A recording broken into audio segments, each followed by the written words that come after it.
Greetings, everyone. Hope you're having a lovely day so far. Seems like most of it is over. I'm not scheduled to do this till 2 o'clock, but I'm a little early. I just wanted to make sure that everything was working as expected. Don't always know that that's going to be true or not. So, got to be prepared for everything. So, I hope everybody's good. The sun here is very bright, and so I can't see the number counter, but it doesn't look like there's anybody here yet. Of course, I am early, as I said. Just wanted to make sure I had the camera rolling here. Make sure that don't have any issues when we do get started. It's always a nice thing. Today's a beautiful day. I'll tell you what, it's hot. I may have to get up from my perch here on the steps. The sun's beating down. Feels good, but won't for long. It'll get too hot in there. But still, it's nice sitting here. There's a beautiful breeze. I'm way on top of a hill, so actually I'm at the highest thing on the highest hill.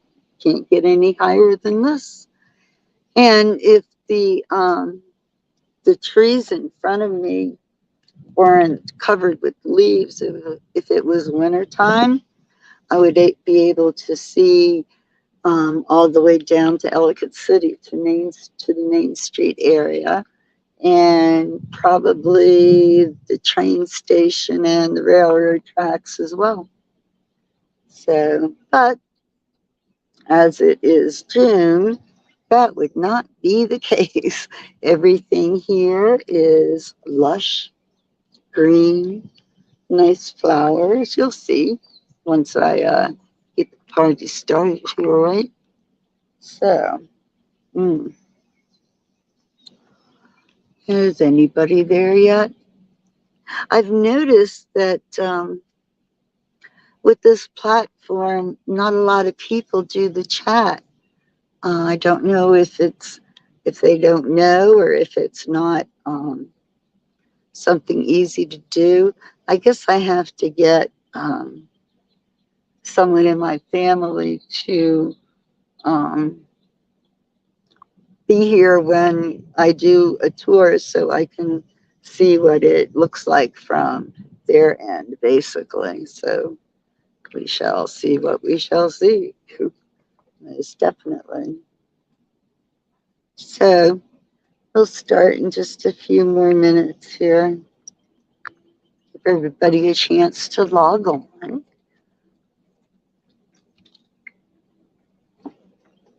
Yeah, this is really a nice day here for this. Very nice. Anybody out there yet? It's funny. I always start off these tours when it's time. I jump right in with my thing. What is this? I don't know what that was. That wasn't supposed to be there. Okay. Anywho, I start off, jump right into it, start off talking. And oftentimes when I pause to catch a breath, I can't help but wondering if there's anybody out there listening to me, or am I just talking, to the world, to the universe out here? I don't know.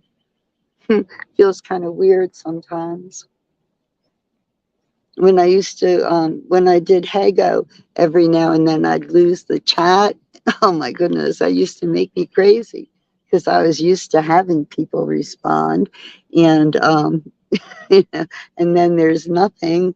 It wipes out for whatever reason there. Towards the end, I started having difficulties with the Hago app. I guess actually what it was is they weren't so available to dive right in and and fix whatever difficulties you're having there that last week. They used to be, oh my goodness, they used to be easily accessible. If I had a problem, I would get one of the Hago techs, and no problem there. But I don't have a platform like that now. So any technical problems are up to moi, most definitely, to figure out. Okay, we just got a couple more minutes. I can see my watch better than I can see the time on my phone screen there. So, anywho, this should be a good little tour. This is the first time I am doing this one on its own. So, yes, indeed. Usually it's included in my Mount Misery haunted tours, this the school and several other buildings. But I'm getting ready to revamp those tours. I want to throw a little bit more history in there. This is quite a place. It's managed to collect a lot of history in its 250 years and significant events as well. So kind of interesting. Let's see, is it 2 o'clock yet? Can I see yet? No, I can't. Oh well, almost. Almost time. I don't know how long this tour will take either. I'm guessing 45 minutes to an hour maybe, because we will spend some of it walking around the building, get the lay of the land and such. And then I will be reading to you letters from students that went here in the 1800s, boarded here and went home. Some of them are very interesting. They give you a nice picture of what life was here for, what life was like here for these young women at that time. So it's definitely a nice legacy left behind here. This structure it's known mostly for the learning institution, but it was other things a lot longer than it was a school. So it's been ruins for most of its life. Go figure, right? All right, I think we might be good to go. Oh, yep, okay. All right, so here I sit. Oh, let me start from the beginning, if I may. Okay. Mm. Hello, everyone. This is Sharon Schultz, also known as Bay Lady, and I am at one of my very favorite places, Ellicott City, Maryland. Ellicott City is a town that was founded 250 years ago. It was a mill town, and it has an outstanding, crazy history. It was founded by three brothers from Bucks County, Pennsylvania, and they built a city, a town, against all odds. They came here because of its location. They wanted to build a mill, a flour mill. So mills need power to run, and the power comes from the water. Back then in the day, mills were situated on riverbanks. So we here in Ellicott City have a river running right through it, the mighty Patapsco River, which empties into the Chesapeake Bay. So it was the perfect location for the mill town.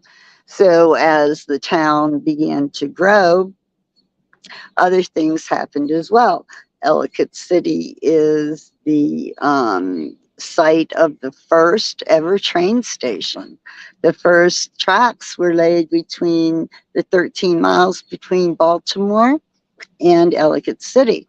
So it was easily accessible and became a hub of activity with the trains coming through. So as the town grew, more schools were added, including institutes of higher learning.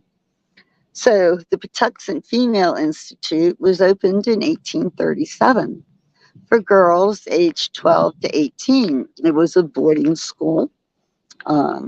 They learned the finer arts that ladies would learn, but they also taught them language and other things that were not usually found on the curriculum of an all-girls school, especially one of privileged girls. Most of the students came from wealthy plantations further down south.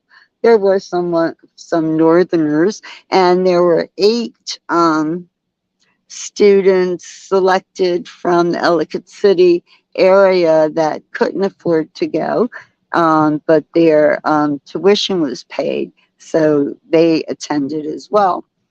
For the ones not on the tuition program, the tuition started out to be $200 per girl, and of course it probably went up a bit from then. So we've learned a lot about the building and how it was designed through archaeologists and such. This building is, let me give you, well, you know what? Let me turn you to it. First of all, I want to tell you the step where I'm sitting is like a column, right? This is where I used to sit way back when I worked at the courthouse.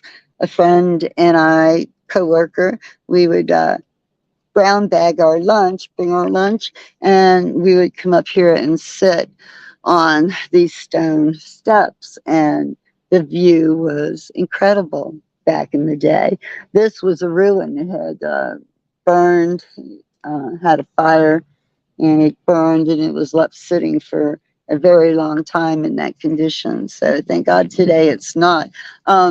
So let me turn you around here. I don't know what the screen is going to look like while I do this camera switch.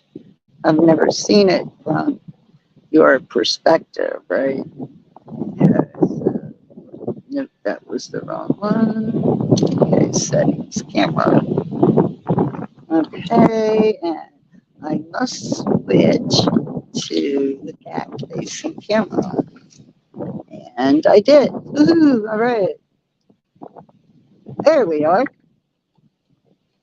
We are.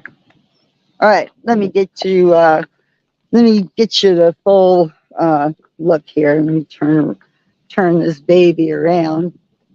Okay. We're looking in the front door of the Patapsco Female Institute. Okay. Here we're looking down the stone steps. I was sitting over here on the left, and you can see the landscape. We're really high up. The road's way down there. So this building is what's called stabilized ruins. When it was a school, that was the first thing it had been, and it's built of the granite that is found on these 7 hills in Ellicott City. 7 hills are made of granite. And so that is what is used in these structures. Now, they put the walkways in, and they left pieces of the original structure so you could see. And they made it so that it can be used as well. There's a Shakespeare Company that comes through here. In fact, they have a production tonight. You could probably see the stage if I go down there. And people rent this for like weddings and such. They've left most of the important things intact, so you really can get a good picture of it. Like for instance, this fireplace down here is where the kitchen would have been. And it's got like an oven down there. In fact, we'll go down, actually. Here's another little fireplace here. This one seems to be warming the great room that we are currently standing in, the entryway. Here we are looking out and up.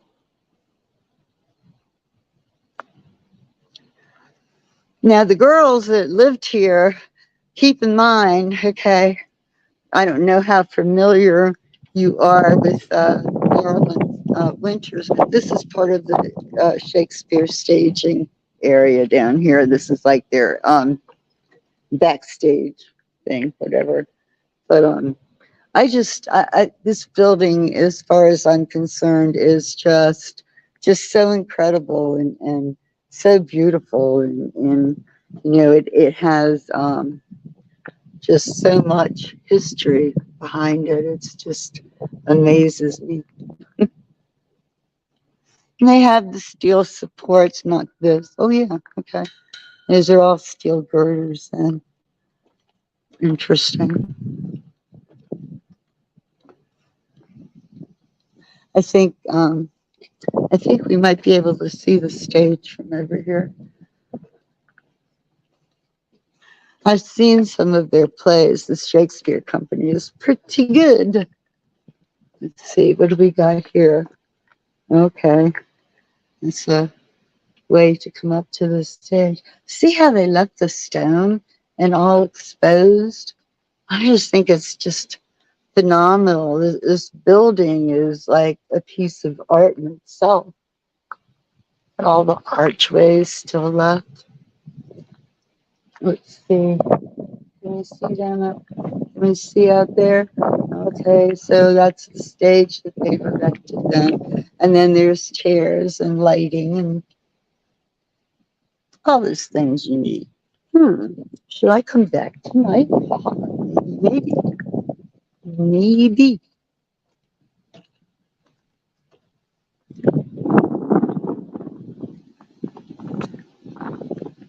Let's see.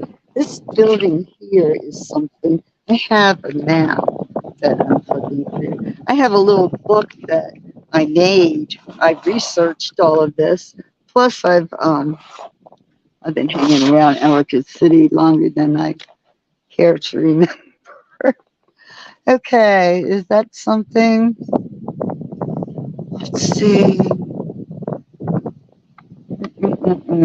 To the right is a sitting here reading this description. Okay. So that building there was the ice house. Very cool. The when the school opened, it was quite prosperous, and one of the let's take a look around the back here. I'll show you one of the head mistresses. Her name was Elmira Phelps. Look at this, so pretty, right? Just think the history. Elmira Phelps was one of the more famous head mistresses, and she was responsible for the success of the school and established the curriculum. She's the one that introduced some of the subjects that weren't normally taught in finishing schools. This was more than just a finishing school. Okay. Let's see, where should we go? It is so cool walking through here. You can just imagine. I don't know what those tents are for. You can just, probably part of the, okay, it's part of the play, I guess. Is it? I don't know. Because here's like some weird lights, like, look how windy it is, right? But it feels so good. It's truly breaths of fresh air, right? And here's this magical granite.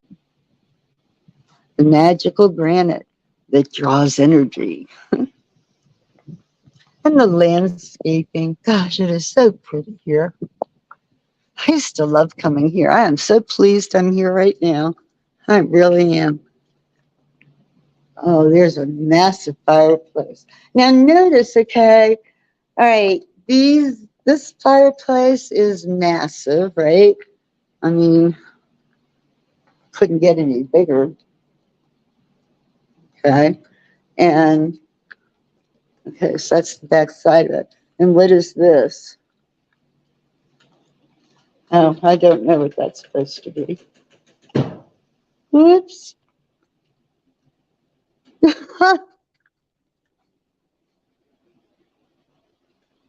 That door opened by itself, by the way. Actually, it was open and then it closed and then it opened again. I'm sure it's just the wind. Okay, and we have another massive fireplace over here. Okay, so let me do this. Okay, so there's the one massive fireplace. Here's another, and this looks like what, an oven. The ancestor of brick ovens, right? But yeah, that's got a lot of brick in it, doesn't it? It's interesting. Very interesting. Um, the school here, by the way, is one of the most um, active paranormal sites in Ellicott City. The most active. Okay, here's where the backstage stuff is.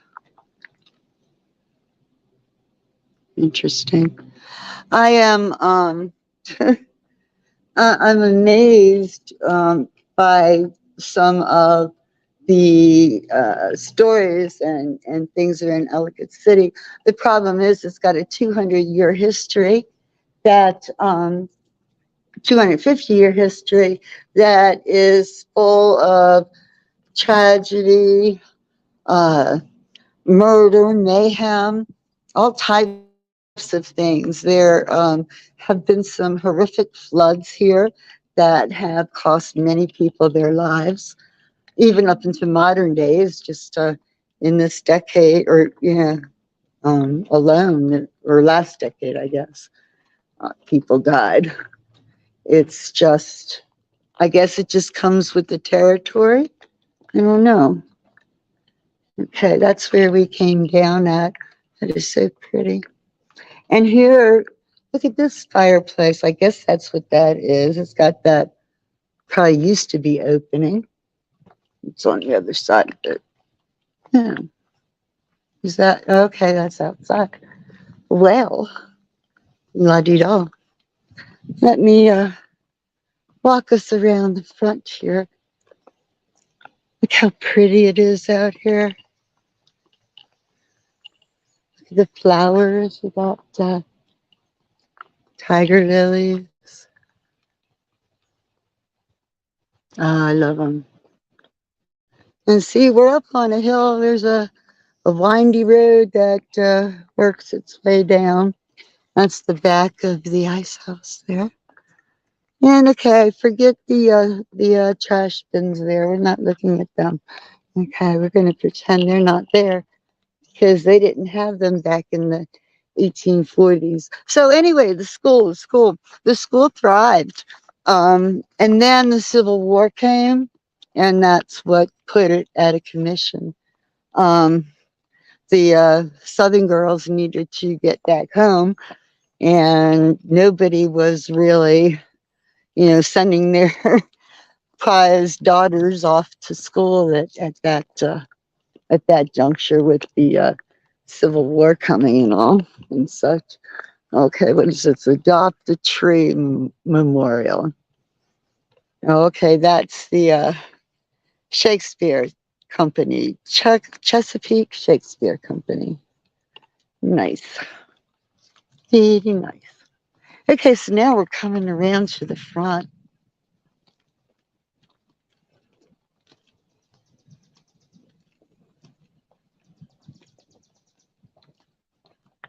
Look at that. Isn't she beautiful? All that granite.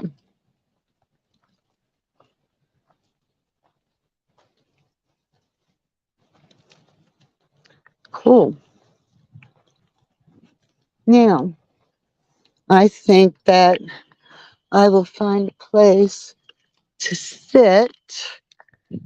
Um, what I want to do is set the camera down. Now, let's do it here. And I need shade too, most definitely. Okay, now looking up the hill there at the school, right? The let's see, let me get this better. Whoops. Oh yeah, look at that. Can you guys see that good? I want to see a little bit around the corner too. Okay. Oops, nope, too much. Okay, so looking at the school, those stone columns that, or whatever they're called, that are running along the steps. Um, they are where I used to sit when I worked at the courthouse in 1977. And I would sit there with my friend. We would bring our lunch and we would just talk and look at things around. Now, there's a ghost, a rather famous ghost that's here, and she's been seen by many people. And that day, I counted myself as one of them. It was more, happened in a nanosecond. She came over from the left, you're looking at the school, left side. I was up sitting on the steps, and she came around the left corner. Um, it was an oppression. It was fleeting. It was quick. Um, it was a girl dressed in a white nightgown, looked like. But like I said, it was more a feeling, like the hair on the back of your neck and the hair on your arm stands up, right? You get like cold on a hot summer's day when you see something like that. And it all took place in a nanosecond. So what I'm going to do, I'm going to leave this camera focused right there, and we'll see if we see anyone or anything. And see, while you're looking at that, I am going to get comfortable here and read you some of the letters from some of the girls that attended school here. Um, I guess they're still in existence, but a while back I was part of the organization, the Friends of the Patapsco Female Institute. And it was just a volunteer place that, did research and stuff. And anyway, so they had uncovered the Historical Society recently got recently back then, they had gotten photocopies of letters that some of the students had written home to their parents.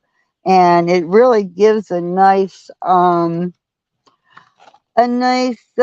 idea of what things were like. Now, there's different versions. I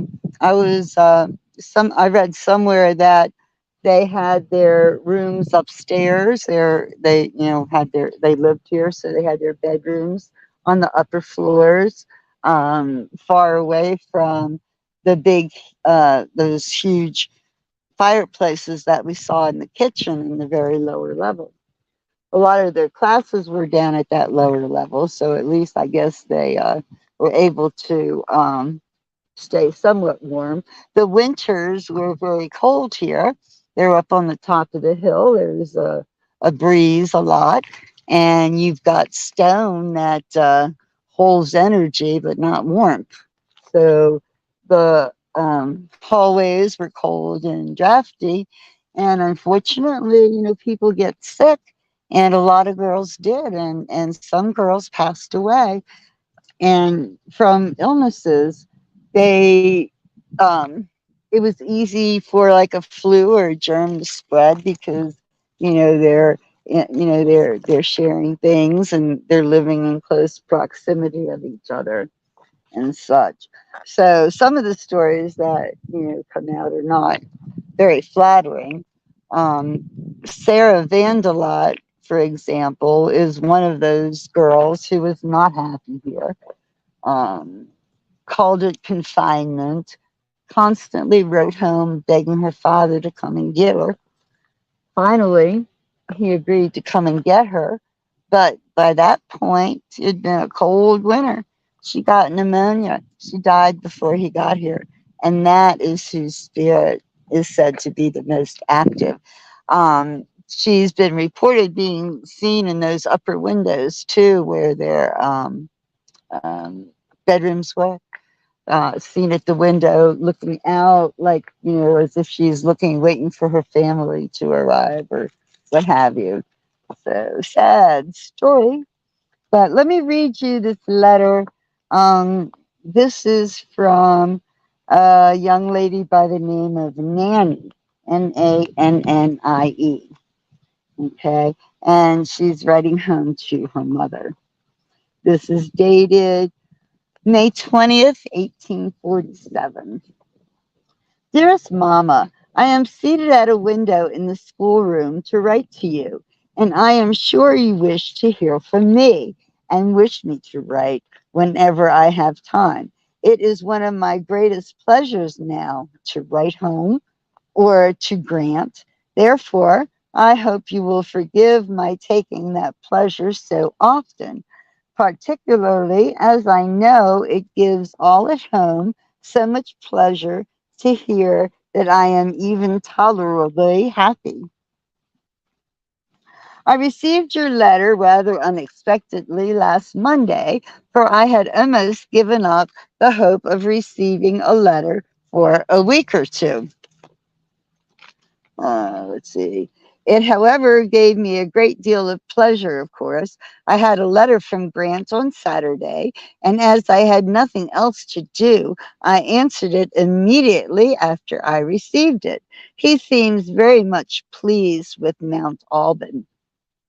By the class below, the certificate is meant, I believe, the class which will receive a certificate next term, which will be from October to April.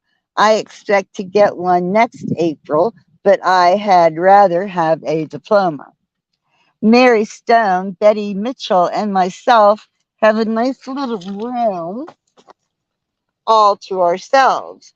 We get up generally when the bell rings, for the servants are up, though we are not required to do so, which is a little before 4. We then dress and clean our rooms. Tell Bet I think she would be astonished if she could see how well I can make up a bed and sweep a room.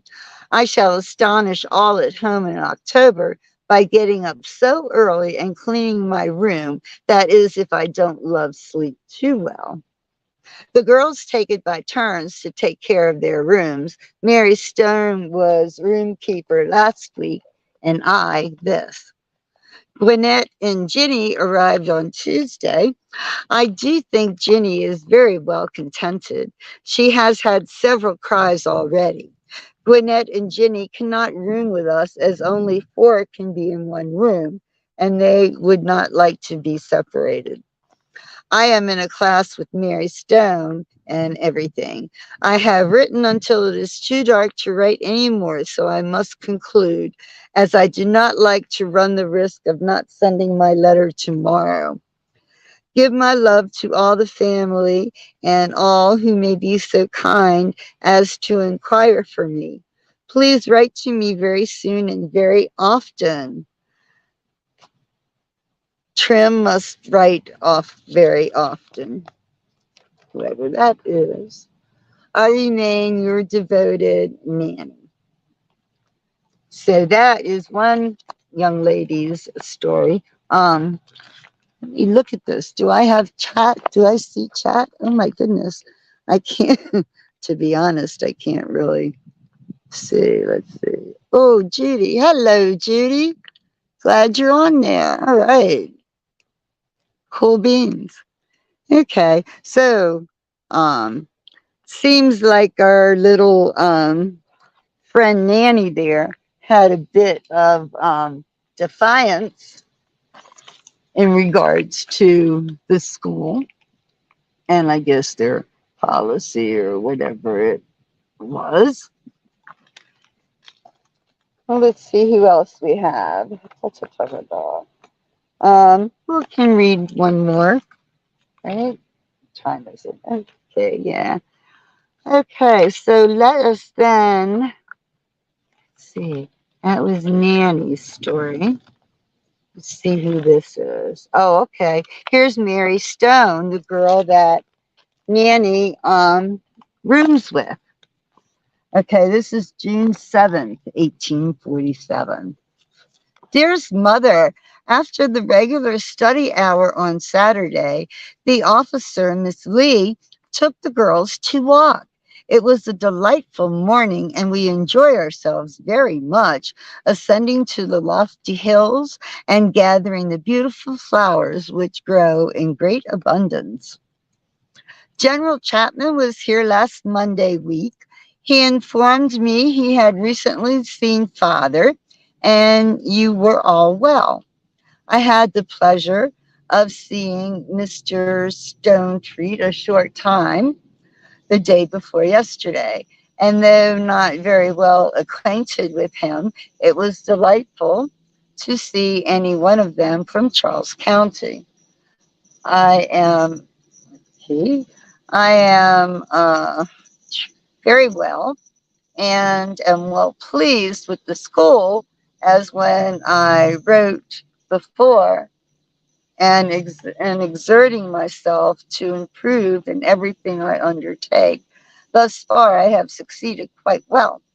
All of the young ladies, with a few exceptions, are now in the saloon enjoying themselves by dancing. Betty Mitchell and myself have never attended as we have not desired it and have always had something of more importance to perform. Let's see, to perform. Okay. I must bid you good night now, as the bell for us to retire has rung. Your devoted daughter, Mary Stone. Postscript. Good morning, dear sister. How are you all today? That rising bell has not rung, but I have been up some time and have made my toilet, spread my bed, and am now started in the schoolroom writing you a few hurried lines, but hope that you will excuse them as I have a different lesson to master before breakfast. Should like very much to know what you are so busy about. When you write, you must not forget to tell me. Am extremely obliged to you for preserving some strawberries for me, and hope I shall have the pleasure of tasting them in October. I have only one of my dresses made yet, but expect to get another this week. When you write again, you must give me an account. Okay. That was crazy, that Volkswagen, right? Not supposed to be driving up here. What is wrong with people?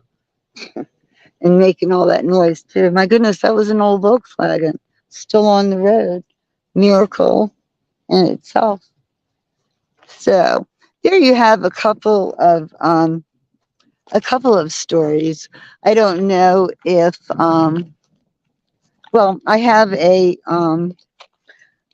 have a journal, some journal entries from a young lady by the name of Annie Conaway that attended school here, and I was just gonna do that on a another tour. How pretty this is! Look at this. It is so nice here, and it's like a hidden gem. I don't think people know it's here really, because this is open to the public, all afternoon, every Saturday and Sunday. And besides that Volkswagen, I've only seen two people since I've been here. Go figure that. There's the woods and all, looking down the hill.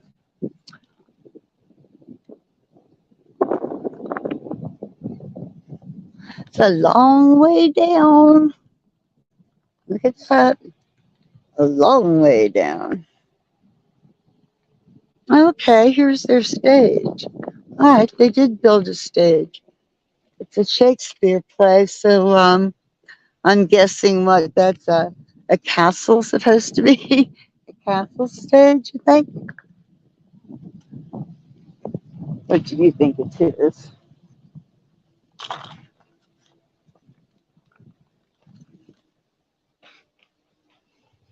I remember one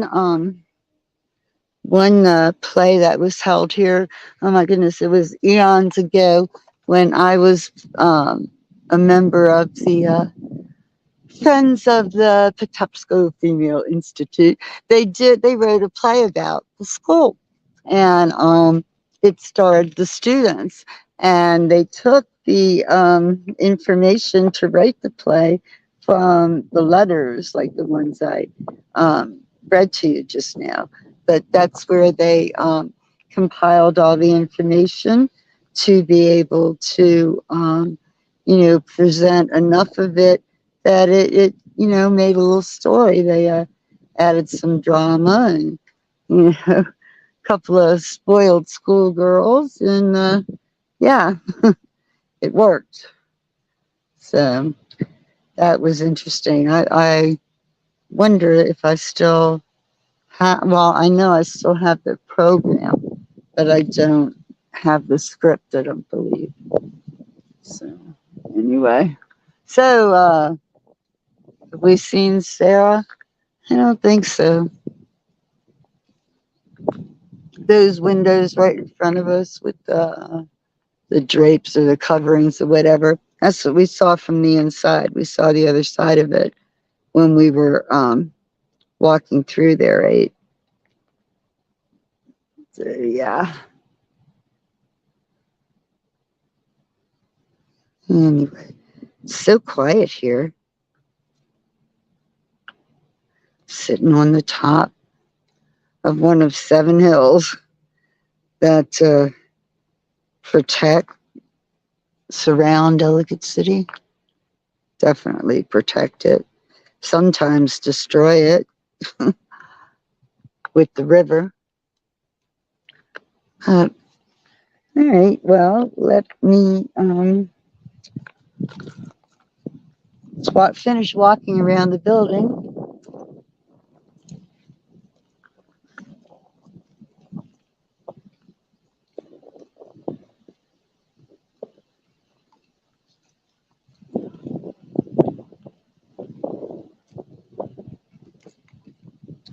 Well, let's see. Let me show you. There's a nice overlook. From here, you can see the courthouse. Used to be able to see a lot further without the trees there, that's for sure. There's the courthouse and the old jail. I just did a little pre-recorded thing, by the way, on the courthouse and the old jail and their importance during the Civil War and participating in the Underground Railroad and all of that. So now when we walk around here, we'll have made the complete rounds. The complete round around the building. The building's 8,000 square feet, in case you wanted to know that.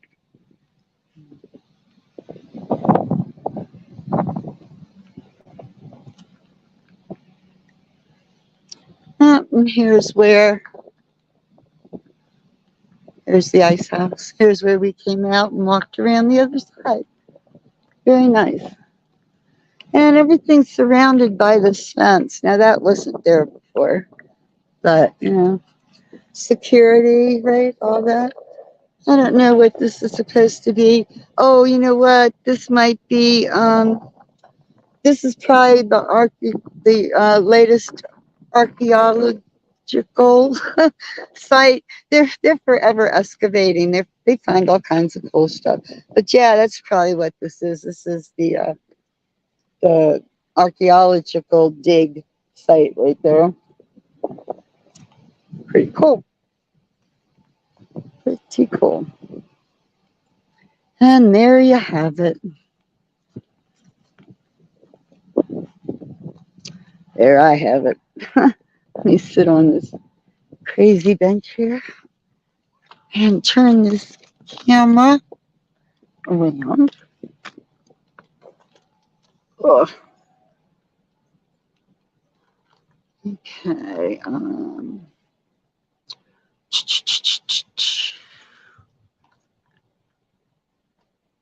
Okay. Settings. Come on. Give me settings. Camera. Okay. Back to facing front. Yeah, get rid of that. I'm getting better at this. There we go. Woohoo. Okay. There we go. This is a crazy little bench. Look at it. I'll show you this bench. It's like a step stool bench. Look at that. Oh, shoot. No, I can't show you because I don't want to turn around again. Turn the camera around again. There we go. It's got a little step there. Yeah, right. Okay. Anyway, not important. Oh, wow. Okay, so anyway, there you have it. Ellicott City. It's top-notch girls' school.